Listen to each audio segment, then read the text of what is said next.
Os patinhos. Então nós continuamos aqui no Parque da Cidade de Brasília. O local tá lindo, o clima tá maravilhoso. E nós estávamos discutindo e pensando como seria a espiritualidade dessa nova ideia de comunidade que a gente vem desenvolvendo. E nós pensamos que não teria como ter uma espiritualidade que se baseia na verdade e no amor se não houvesse uma relação interpessoal profunda, verdadeira e desinteressada. Não há verdade absoluta, verdade aprofundada se você pensa sozinho, se você apenas reza sozinho, porque é uma verdade parcial, uma visão limitada, individual, sua de si mesmo, sua da realidade.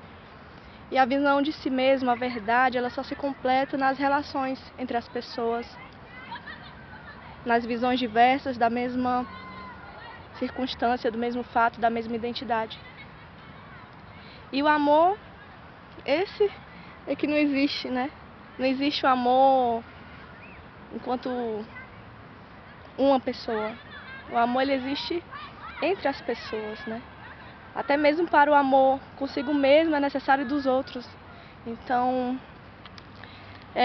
desenvolvendo o comecinho dessa espiritualidade, nós percebemos que, através da nossa vivência também, do quanto a gente vem descobrindo, que como é importante descobrir no outro, na relação com o outro, uma forma de oração, uma forma de perceber o amor de Deus de uma forma concreta, através de uma outra pessoa,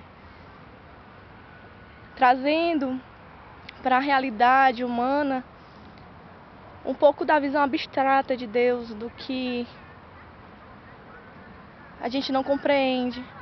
Então, a partir da relação entre as pessoas, nós podemos perceber, claro que não de uma forma perfeita e não de uma forma tão profunda quanto o amor de Deus, porque seria inalcançável quanto a limitação humana, mas na questão de perceber o amor de uma forma concreta.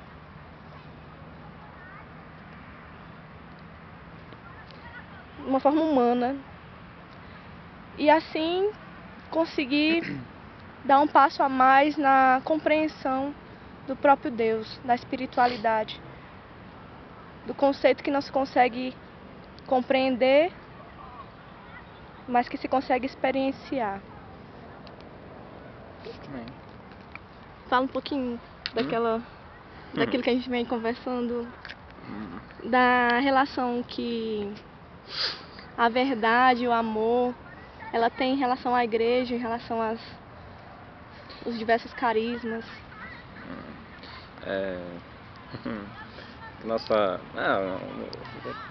Não, que você estava me falando que como é importante, que é o princípio e o fim. Assim, essa ideia de comunidade, de carisma, ela se diferencia dos demais carismas porque não é uma característica, não vai ser uma característica de uma comunidade, mas sim ela vai ser um fundamento da igreja. É algo que, na verdade, é o início e o fim, né? Assim, do que a gente procura formar. Não estou conseguindo formar a ideia.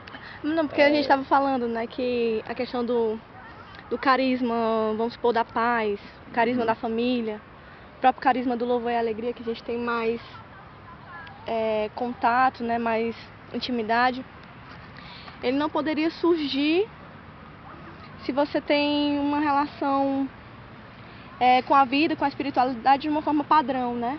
É necessário que, para ele acontecer de uma forma verdadeira, profunda, real, autêntica, espontânea, é necessário desenvolver primeiro a verdade, a identidade, o amor. E a partir daí floresce o carisma, os outros carismas, e eles voltam para o próprio início, né? O fim deles, que é a verdade e o amor, é viver de uma forma verdadeira, com amor, com intensidade, com verdade, né? Então, nós todo esse processo de descoberta, ele não é importante apenas de uma forma parcial na igreja, de uma forma de indivíduos que apenas se agrupam no sentido de serem parecidos, né, num carisma, mas sim que é necessário para toda a igreja, como base, como fundamento, né, como suporte para os outros, né? Sim. A gente não está atrás do que é padrão, mas a gente está atrás do que é verdade, do que nós vamos atrás de nós mesmos, assim. Então isso é uma base, assim, do que deve, para que é por isso que existe a igreja, né? E que de certa forma foi meio esquecido, assim, com o tempo, né? A gente se preocupa muito nas regras de como ser, o que fazer, o que não fazer, e a gente esquece que na verdade nós temos algo muito grande dentro de nós, que na verdade é a gente mesmo. E eu acho que a gente tem que parar um pouco e pensar como trabalhar para se chegar a esse ser que é a gente mesmo, que é a nossa verdade.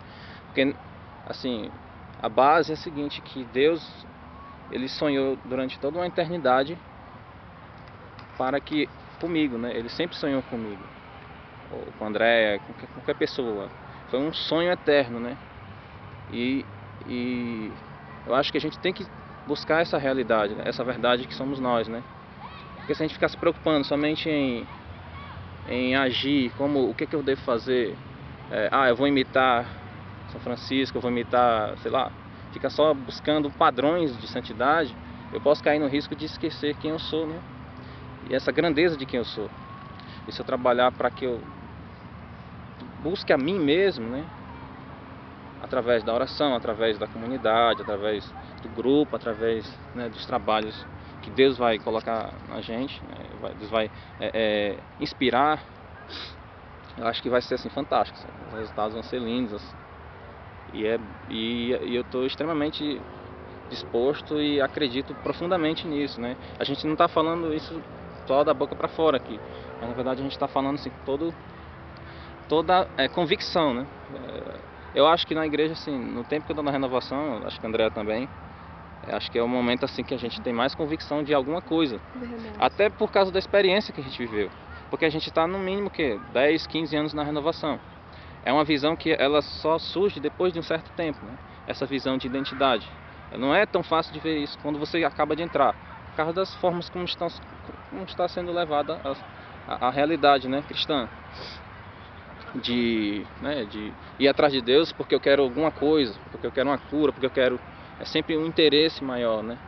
Ou então eu quero me enquadrar naquele tipo de comportamento para assim ser santo, né?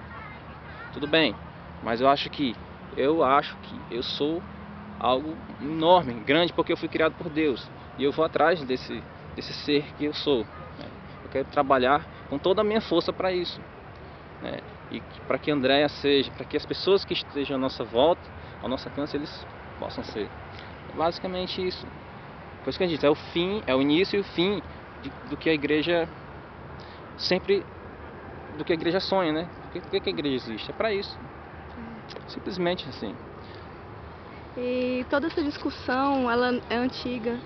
Já há muito tempo a gente vem discutindo sobre ela, assim, falando sobre cura interior e relacionando com identidade, e meio num caminho empírico, sem saber muito como conduzir. A gente foi aos poucos descobrindo nessa parceria, nessa discussão inquieta, algo que pulsava dentro da gente como um chamado a aprofundar, né? A entrar. O que significa ser santo, né? Quando se coloca tanta força no que é errado, no que é pecado, o que não se deve fazer, e se coloca a regra como um fim último, né? Como uma questão, quase como uma questão moral, mas se esquece que o amor, ele ele ultrapassa, ele transcende a questão moral, né? A regra, ela não é para ser desprezada, mas ela não é um fim último, ela é apenas um caminho, e um caminho que ele deve se levar em consideração a individualidade de cada pessoa, porque quando se coloca uma fórmula, se padroniza o ser humano e se usurpa dele a questão da autenticidade, da espontaneidade, da busca pessoal, né? Como é o seu próprio caminho. Então, quando se coloca uma fórmula, se perde a oportunidade da pessoa descobrir o próprio caminho, como ela deve caminhar. Então, a igreja, ela vem como um suporte, não como uma fórmula. Ela é um suporte de descoberta pessoal, porque Deus criou o ser e se relaciona com ele de cada forma, né? Uma forma única. A gente está aqui num parque natural, um parque ecológico, né? Uma reserva, aqui em Brasília. E a gente vê assim como é lindo assim a natureza. Amor, assim, dá uma geral aqui, só ali. A gente vê as árvores, assim, a gente talvez na filmagem não fique tão claro assim, porque tá meio escuro, felizmente. Aí se você filmar ali. E a gente, na verdade, se sente muito bem assim de estar aqui, é como se fosse sei lá, assim, você sente uma paz, por estar aqui e estar vendo também, né? Sentindo o clima da cidade, assim, dessa reserva, assim, dessa natureza assim. E é basicamente isso, né? A natureza, ela é linda, bela, porque ela está sendo o que Deus sonhou, né? Ela está sendo o que ela é. E é basicamente o que a gente tem que ser, assim. Eu vou ser lindo, maravilhoso, a André vai ser linda, maravilhosa, irresistível. De fato, né? E só vai ser, realmente, se a gente for o que a gente tem que ser. Como essa natureza, como essa árvore, como essas coisas que estão à nossa volta. Tão claro, o céu vive a identidade dele. Por que a gente não? Que nós somos a obra mais nobre, né? Nós somos os filhos de Deus, adotados por Ele, mas somos filhos de Deus. Nós somos a criação mais nobre de Deus. E por que logo a gente não vai ser o que a gente é? É isso. Amém. Então, já deu para perceber quanta força vem nessas palavras, né? Quanto o desejo que é inquieto, que é uma necessidade, na verdade, de que tudo isso que a gente vem discutindo, que vem do nosso coração, que vem como uma questão essencial, fundamental para a nossa vida de oração, a nossa vida de intimidade progressiva com Deus, de espiritualidade aprofundada e não de algo que seja apenas superficial. Nós necessitamos entender e buscar Deus como Deus. Deus que é Deus. Deus não é um conceito. Ele é muito mais. Ele é tudo. Ele é algo à parte, né? Não se dá para comparar. E é nessa busca, enquanto ser humano, enquanto o ser que nasceu para Deus, nasceu com essa questão de buscar a Deus, com a capacidade de Deus. É nisso que a gente busca esse fundamento. Amém. Amém.